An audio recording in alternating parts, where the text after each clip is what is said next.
¿Aló? Estoy esperando. Sí, no. La Y en este libro hay un error porque ponen... Ah, no, sí está la... y la aspirina debe ser evitada en niños. Ya. La siguiente. Ya. Un hombre de 70 años de edad tiene una historia de enfermedad ulcerosa y recientemente ha experimentado hinchazón y dolor en las articulaciones de sus manos. Los médicos quieren que inicie terapia con antiinflamatorios no esteroides. ¿Cuál de los siguientes fármacos podría ser también prescrito con los AINES para reducir el riesgo de activación de su enfermedad ulcerosa? Allopurinol, colchicina, misoprostol, probenecid o sulindac. La C. La C. La C. Sí, doctor. Sí. Ya. A ver. Isabel, Ya. Entre los AINES, la aspirina es única porque inhibe irreversiblemente la enzima que es su objetivo, previene episodios de artritis gotosa con su uso a largo plazo, reduce la fiebre, reduce el riesgo de cáncer de colon o inhibe selectivamente la enzima COX-2. La A. La A. Sí, doctor. La A. Ya. Ok, la siguiente, la 2. Ya. ¿Cuál de los siguientes es un fármaco analgésico y antipirético que no tiene una acción antiinflamatoria? Acetaminofén, celecoxib, colchicina, indomethacina o probenecid. La A. La A. La A. Ya, ok. La 3. Ya, una mujer de 16 años llega al departamento de emergencia con efectos de una sobredosis de aspirina. ¿Cuál de los siguientes síndromes en esta paciente es más probable de exhibirse como resultado de esta sobredosis? Supresión de la médula ósea y posibilidad de anemia plástica, fiebre, disfunción hepática y encefalopatía, hipertermia, acidosis metabólica y coma, falla hepática rápida y fulminante, Rash. rash, nefritis intersticial y falla renal aguda.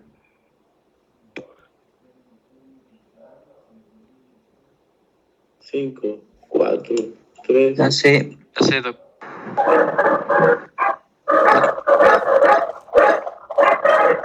Apaguen los pesos.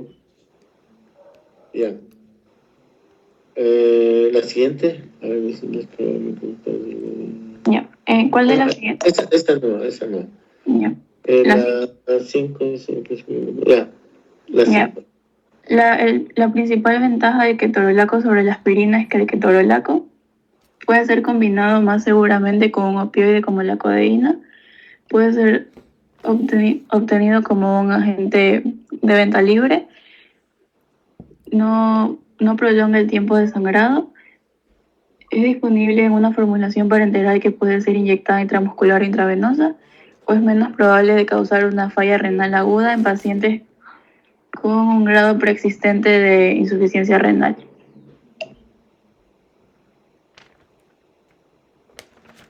La D. La D de dado. Sí. Ketorolaco sobre la aspirina. ¿Ya? La D. Esa vale 2. Ya. De la 6. Ya, un niño de 18 meses muere por una sobredosis accidental de acetaminofén. ¿Cuál de los siguientes es la causa más probable de su muerte? Arritmia, Stroke hemorrágico. Accidente cerebrovascular. ACV hemorrágico, falla renal, edema pulmonar no cardiogénico o falla ventilatoria.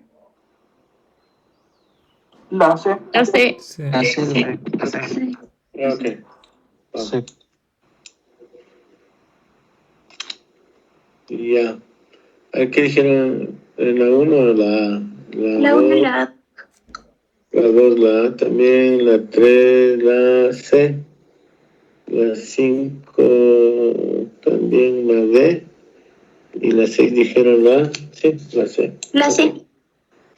A ver.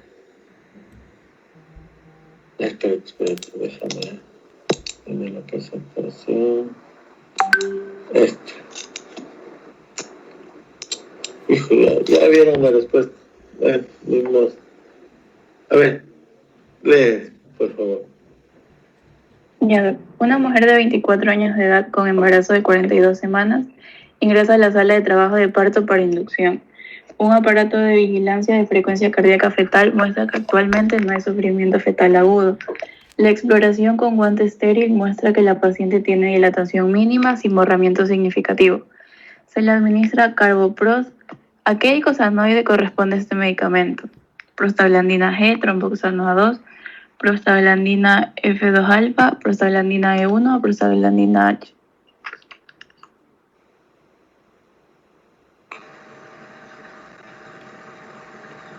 C. C. Sí. Ok. Ya. Sí, sí. Alguien más que lea, porque no tienen que traducir esto. A ver, Doc. Ya. 11. Un hombre de 70 años de edad presenta un infarto de miocardio. Se le ingresa a la unidad de cuidados intensivos cardíacos y recibe ácido acetilsalicílico y un bloqueador beta. Se programa un procedimiento de cateterización. La esposa del paciente, que es técnica en farmacéutica, desea saber por qué se le está administrando y no otro fármaco antiinflamatorio no esteroideo. ¿Cuál es la mejor respuesta a su pregunta? A. El ácido acetilsalicílico inhibe a ambas, la COX-1 y la COX-2. B. El ácido acetilsalicílico se une de manera irreversible a la COX-1 y COX-2. C. El ácido acetilsalicílico es un ácido débil. D. El ácido acetilsalicílico se excreta por los riñones. O E. El ácido acetilsalicílico tiene una actividad antitrombótica mucho mayor.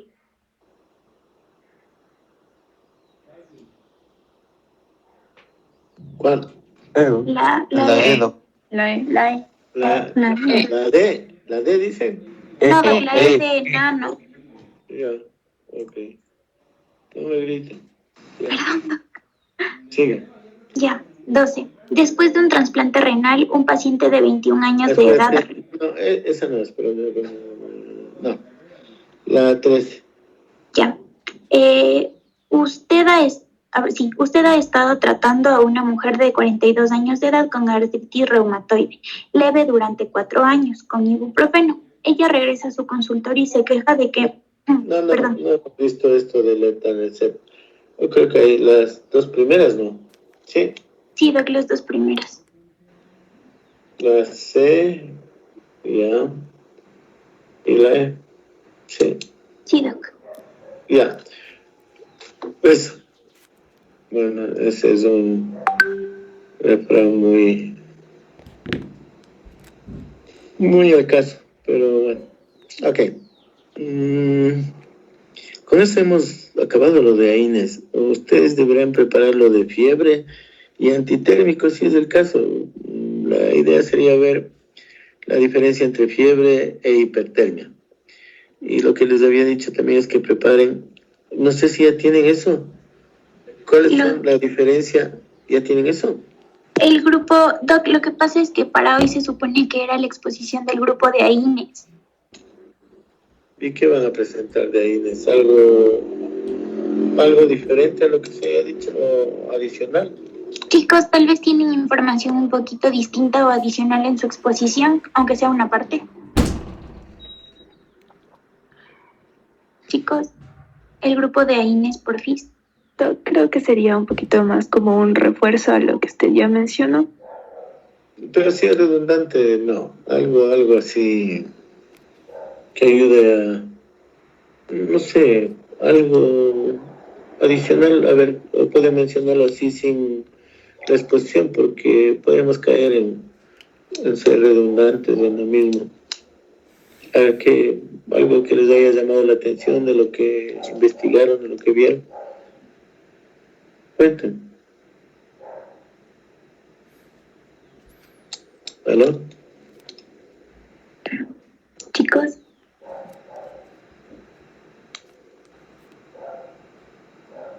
Chicos, si no hay nada, sí, Doc, sí lo escuchamos. Chicos, si no hay nada distinto en la expo, pueden decirlo nomás, no hay ningún problema. Por fin. Doc, A ver. bueno, tenemos lo que es la fisiopatología de la fiebre. Eso. ¿Ya? Ajá, las causas de etiología. Hablamos un poco también de... Y la diferencia, ustedes han Sí, visto también. entre los diferentes sitios donde se toma la temperatura. Ajá, también tenemos A sobre ver. los diferentes. Ajá. Ya voy a dejar de compartir mi pantalla entonces para que presenten ustedes, ¿ok? ¿Alguna pregunta sobre lo que acabamos de ver de Inés? ¿No? Entonces, bueno, ustedes cuando vean sus familiares que reciben ciertos medicamentos, sí podrían decir, bueno, investigar pues, si hay algún motivo real por el cual puedan recibir COX-2 sería favorable, pero recuerden que son parientes todos, ¿no? Rofecoxib, Celecoxib, y ya hemos visto algunas de las cosas. Pero ya les mencioné que a la final la prescripción es individual y la responsabilidad también. A ver, compartan la pantalla, yo dejé de compartir la mía. Doc, ahorita ya va a iniciar la exposición del siguiente grupo porque los chicos de INES ya aceptaron sin exposición, entonces ahorita sería la exposición de antitérmicos.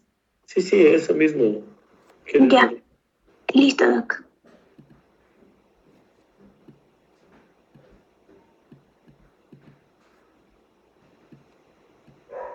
¿Qué fue? ¿Ya? No veo. Ya, ok. A ver, ¿cuántas diapositivas tiene? Tenemos como 20 minutos.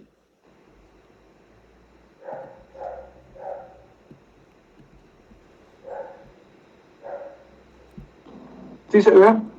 Sí. Sí, ya estamos viendo.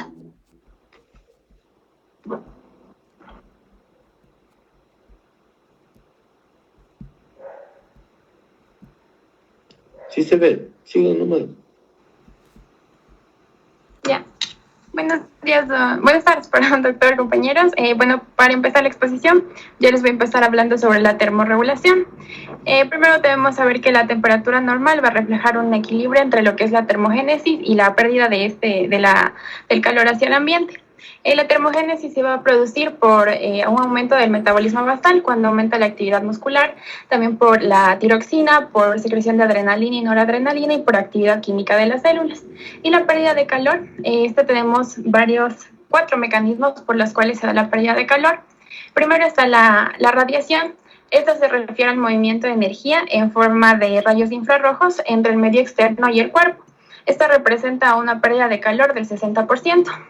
También está la convección, que es la transferencia de calor hacia las partículas libres en el ambiente, como el aire o el agua, y esta representa el 12% de la pérdida de calor corporal. La conducción, que es la pérdida de calor, pero esto es por contacto directo del cuerpo con los objetos, representa el 3%, y por último la evaporación. Esta se activa cuando la temperatura ambiental excede la temperatura central. Aquí en esta el sudor va a enfriar la piel y de forma secundaria los órganos internos. Esta representa el 22%. También tenemos que tener en cuenta que la temperatura corporal se va a dividir en dos. La temperatura central, que es la que tienen los órganos que están más cercanos al tronco, y la temperatura periférica, que esta va a disminuir de proximal a distal. La temperatura corporal central tiene un valor promedio de 37 grados centígrados con variaciones diarias no mayores a 0.6 grados centígrados. Y la temperatura normal se puede variar y se toma como rango que es de 36.5 grados centígrados a 37.5 en un adulto sano. Pásale, por favor. Ya, en cuanto a la termorregulación, este es un proceso natural que consiste en la activación de mecanismos centrales y periféricos para mantener la homeostasis corporal y las funciones vitales constantes. Tenemos 2 mecanismos, la de tipo reflejo autonómico y la de conducta voluntaria. La de tipo reflejo, esta es la activación del sistema nervioso y no requiere de la percepción térmica consciente del individuo. Es decir, que esta va a funcionar de la misma forma en individuos sanos, conscientes o dormidos, e incluso en personas que estén inconscientes por algún daño de la corteza cerebral. Esta va a depender del hipotálamo y produce dos fenómenos, que es la respuesta termorreguladora al frío y la respuesta termorreguladora al calor. Y la de conducto voluntario, esta es la percepción consciente del individuo de perder el confort térmico o de saber que lo va a perder, y este depende altamente de la corteza, y para este sí es necesario que el individuo esté consciente. Pásale, por favor. Ya, en cuanto a la termorregulación refleja, de forma general tenemos que aquí los termorreceptores profundos y superficiales van a detectar los cambios de la temperatura, ya sea central o periférica, y esta información va a ser enviada por las vías aferentes al centro integrador, que es el hipotálamo en la termorregulación refleja, y en función de la información que recibe, el hipotálamo va a activar a través de las vías deferentes a los órganos efectores que son capaces de generar o de disipar el calor, de manera que la temperatura del central vuelva a su punto de ajuste o a su punto normal. La temperatura del núcleo periférica va a variar debido a varios factores. Tenemos al entorno, cuando existen condiciones ambientales extremas, a la práctica del ejercicio, en caso de una enfermedad, y también nos mencionaba las hemorragias que pueden causar hipotermia. Pásale, por favor. Ya. En las vías aferentes o termoceptivas, estos estímulos van a ser captados por los receptores. Tenemos dos tipos, los físicos y los químicos. Los físicos, estos son sensibles a variaciones de la temperatura, están distribuidos ampliamente, sobre todo en la piel, como con los corpúsculos de Ruffini para el calor y de Krauss para el frío. También se encuentra en el sistema cardiovascular, en otros órganos como en los riñones, el hígado, los pulmones, y también en las neuronas que van a estar en estos centros integradores o coordinadores de la temperatura. Estos estímulos van a producir una despolarización de los termorreceptores y van a transmitir la información hasta los centros reguladores.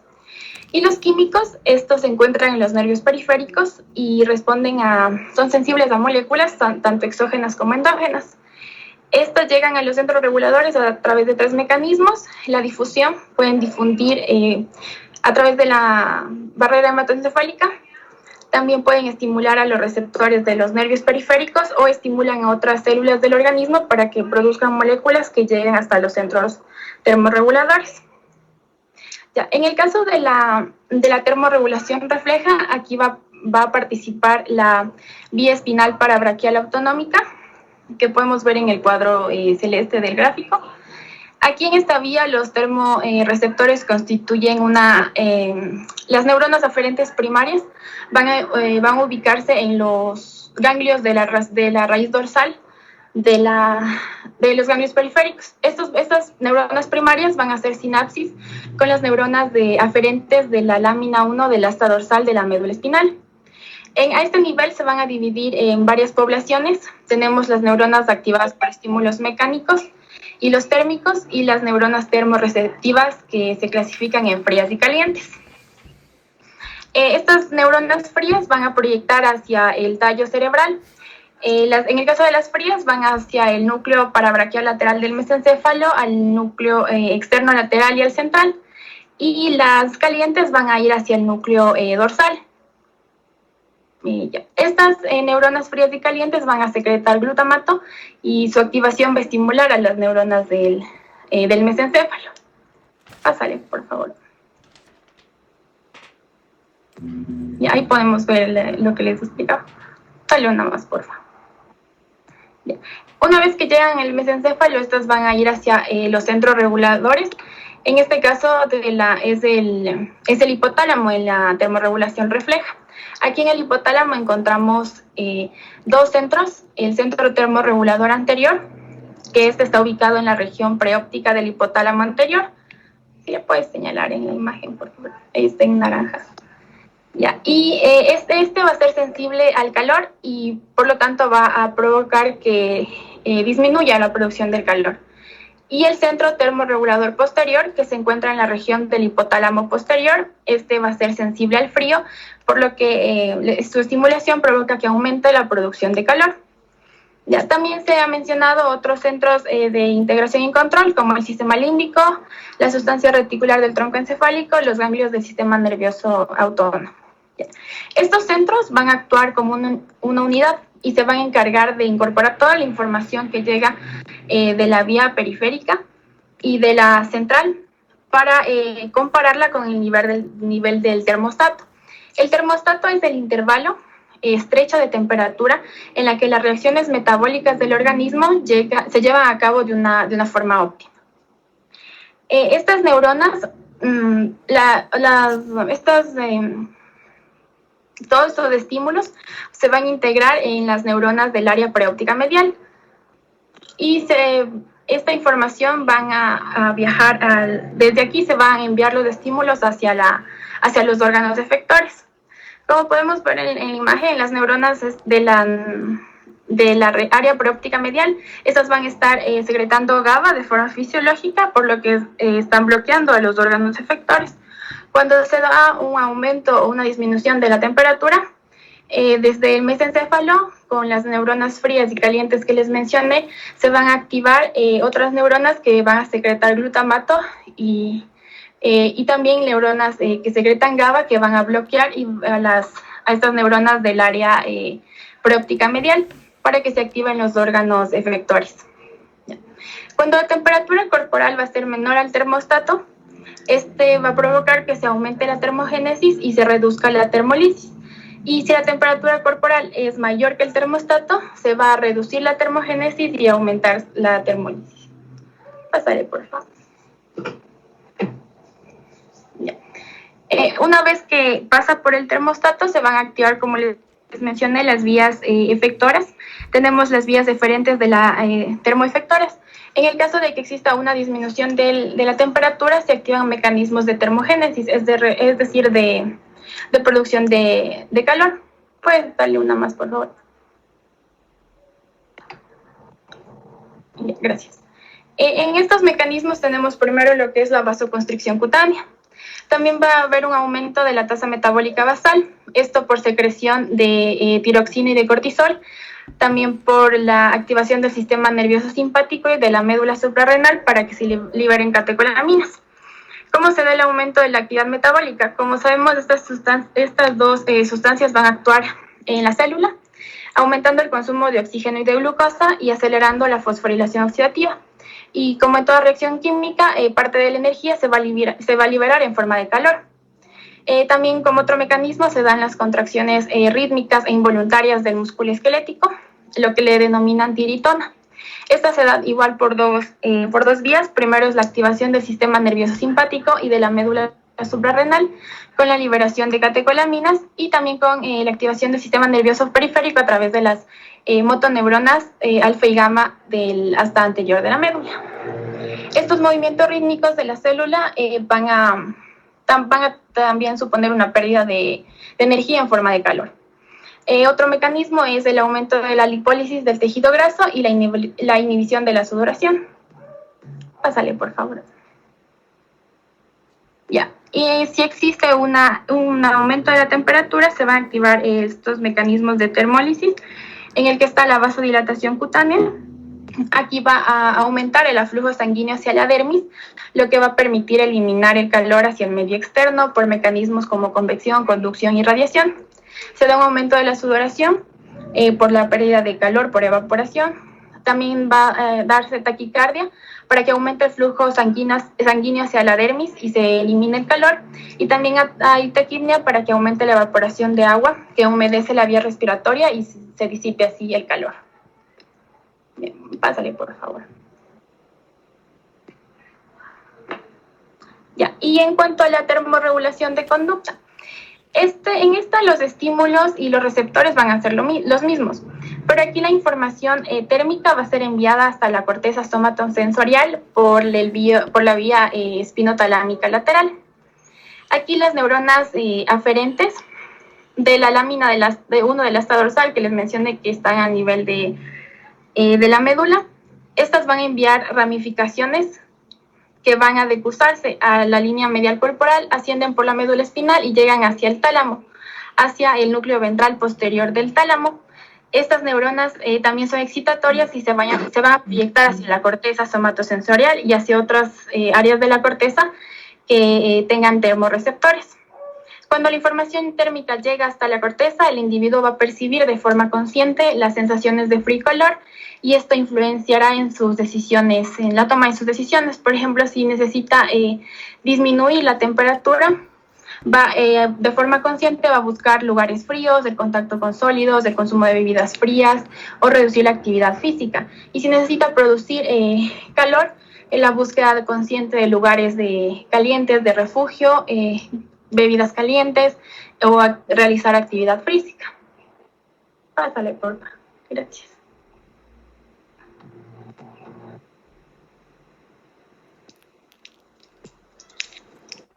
Ya. Siguiendo con la fisiopatología, pues vamos a... Bueno, primero decir que la fiebre en sí es una respuesta adaptativa. Para realizar todo este proceso es necesario tanto citocinas y también prostaglandinas. Cabe recalcar que este proceso no solamente es exclusivo del ser humano, sino que también está presente en varios mamíferos, reptiles y en anfibios, entre otros animales. Ya. Entonces, empezando con la respuesta febril, primero vamos a hablar sobre los pirógenos exógenos. Vamos a suponer, digamos, que entra a nuestro organismo bacterias. Entonces, los que van a estar involucrados en esto, digamos, son los lipopolisacáridos endotóxicos, por ejemplo, de los gram negativos, o también las exotoxinas de los estreptococos del grupo A, o también las toxinas que provocan el shock tóxico por parte de las bacterias de los Staphylococcus aureus. Entonces, todos estos van a interaccionar, van a hacer que se active el sistema inmunológico, tanto macrófagos, monocitos, neutrófilos. Se habla también de que hay una activación tanto de células endoteliales, algunos tipos de linfocitos T, grupos. Entonces, lo que va a producir es que haya una síntesis y liberación de las citocinas pirógenas. Entre las más importantes, obviamente, se encuentran las proteínas proinflamatorias, que van a ser la interleuquina 1, la 6, la 18, el factor de necrosis tumoral alfa y algunos interferones. Esto en sí va a hacer que se produzca en realidad una cascada. Muchas de estas van a ser secretadas al torrente sanguíneo y van a llegar a lo que es al hipotálamo. En sí a un área específica que se denomina el órgano vasculoso de la lámina terminal. Ya. Pásale, por favor. Ya, entonces, la imagen nomás, vuélvele por eso. Ya, entonces ahí, como ven en la imagen, se encuentra el órgano vasculoso de la lámina terminal y es donde van a llegar las diferentes citocinas. Ahora, van a actuar sobre estas células endoteliales de este órgano vasculoso y gracias a la enzima, la COX-2, va a hacer que estas produzcan prostaglandinas 2. Ahora, hay que tomar en cuenta que normalmente, no se van a encontrar identificadas las prostaglandinas E2, solamente cuando están en fiebre se puede identificar en el hipotálamo o también en el tercer ventrículo. También hay que mencionar que hay bacterias que pueden activar de manera, digamos, directa para la producción de la prostaglandina E2. Pásale, por favor. Ya. Entonces, esta prostaglandina E2 va a ir hacia las células gliales hipotalámicas y estas van a hacer que se produzca AMP cíclico, que va a ser en sí un neurotransmisor. Entonces, hablamos de que van a actuar sobre las neuronas termorreguladoras hipotalámicas. Hay que tener algo en claro, que, en el hipotálamo existen tanto neuronas que van a ser... van a poder excitarse, tanto por el frío y por el calor. Se habla de que en sí, en el hipotálamo existe, como ven en la imagen, el área preóptica, que también le consideran como un hipotálamo anterior, y también el hipotálamo posterior. Entonces, en el hipotálamo, digamos, el anterior, pásale 2, por favor. Ya, en el hipotálamo anterior va a estar en relación con los centros parasimpáticos y de ahí se deriva sus acciones, sus funciones, y lo que va a estar tratando, digamos, al activarse estas neuronas sensibles al calor, van a producir la eliminación del calor, mientras que la parte del hipotálamo posterior van a ser neuronas que van a ser sensibles al frío y se van a activar en el momento cuando el hipotálamo se encuentre, digamos así, sienta el frío. Y lo que va a hacer es producir la conservación del calor, y en digamos, en esta área van a estar implicados los centros simpáticos. Ya. Entonces, dicho esto, como ya habíamos hablado de que entran de que el AMP cíclico entra en las neuronas termorreguladoras hipotalámicas, algo que decía, se supone que esto es fisiopatología de la fiebre. Entonces lo que va a hacer en sí es, digamos que tenemos una infección, entonces lo que el cuerpo quiere hacer es lo posible tratar de aumentar su temperatura con el fin de poder también activar de mejor manera, más bien, al sistema inmunitario. Entonces necesitan que tanto se inhiban las neuronas que son susceptibles al calor, y en cambio se activen las neuronas que van a ser susceptibles al frío. Es decir, que así van a tratar de no eliminar tanto calor, sino más bien mantenerlo. Entonces por eso van a producirse tanto las conductas instintivas, que van a ser, por ejemplo, el aumento de la producción de calor, que va a ser, por ejemplo, por medio de un metabolismo hepático, bien al momento de poner en acción varios músculos. En la conservación del calor, obviamente, va a haber más vasoconstricción para que no haya eliminación del calor, y en eso va a haber el aumento de la fiebre. Pásale, por favor. Disculpe que les interrumpa, chicas. Doc, lo que pasa es que ya tenemos clase de epidemiología, entonces no sé si podríamos parar aquí la exposición. Ya, claro. Ya nos vemos mañana, ¿no? Sí, Doc, mañana de 2:30 a 4. Ya mañana acabamos esto y continuamos con... Luego de antitérmicos tenemos opioides, Doc. Exacto, ahí sí. Hacen el resumen el compañero de ustedes que faltaba para las vías de conducción del dolor, y yo les doy algo sobre el tema y acabamos ahí. ¿Sí? Listo, Doc. Sí. Ok, bueno, hasta mañana. Ya, hasta mañana, Doc. Gracias. Hasta mañana, Doc.